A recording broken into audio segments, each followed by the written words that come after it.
If you're one of the 63% of Americans who thinks a third major party is needed, or one of the 70% of Americans who didn't want to see a rematch between Trump and Biden in 2024, I need you to pay attention. Now, a bill called the Fair Representation Act was introduced to Congress on March 20th of 2024, and it would open up both major parties to more political competition and give us more choices on the ballot. America's two-party system is due to an antiquated system of elections most democracies have abandoned, known as first past the post.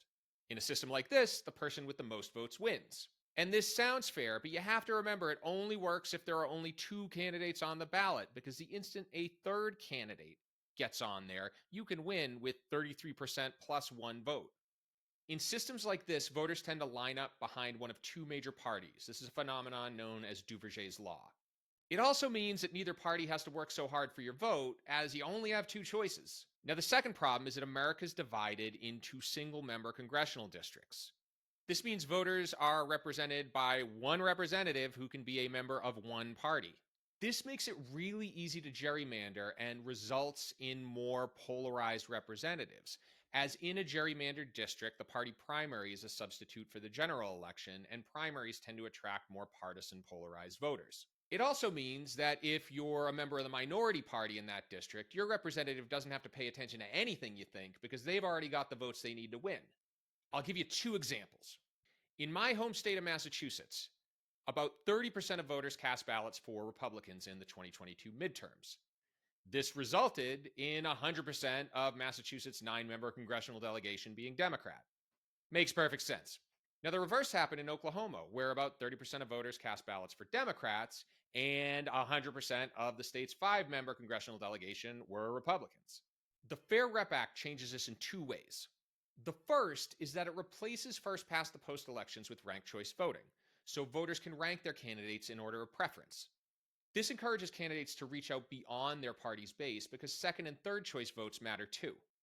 The second is that it replaces single-member districts with multi-member districts where seats are awarded in proportion to a party's share of the popular vote. So when 30% of Massachusetts voters vote Republican, 30% of the state's congressional delegation is Republican.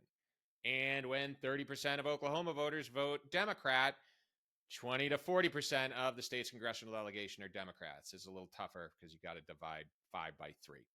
But the best part here is it makes room for more minor parties to enter into the fray because 10% of the vote in a state with 10 congressional members will get you one seat in the House. So you can vote Libertarian, Green, Legal Marijuana Now Party, whatever floats your boat. America is the world's oldest democracy, and we have the world's oldest voting system, and it is due for an upgrade.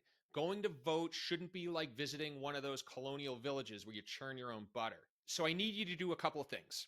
First, share this with anyone you think might be interested. We need to get the word out.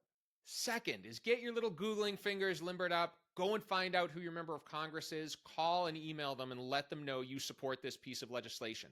Believe me, they listen to stuff like this. If you want more and better choices on the ballot, I talk about stuff like this all the time, so be sure to subscribe, give it a like, and share it with anyone you think might like it too.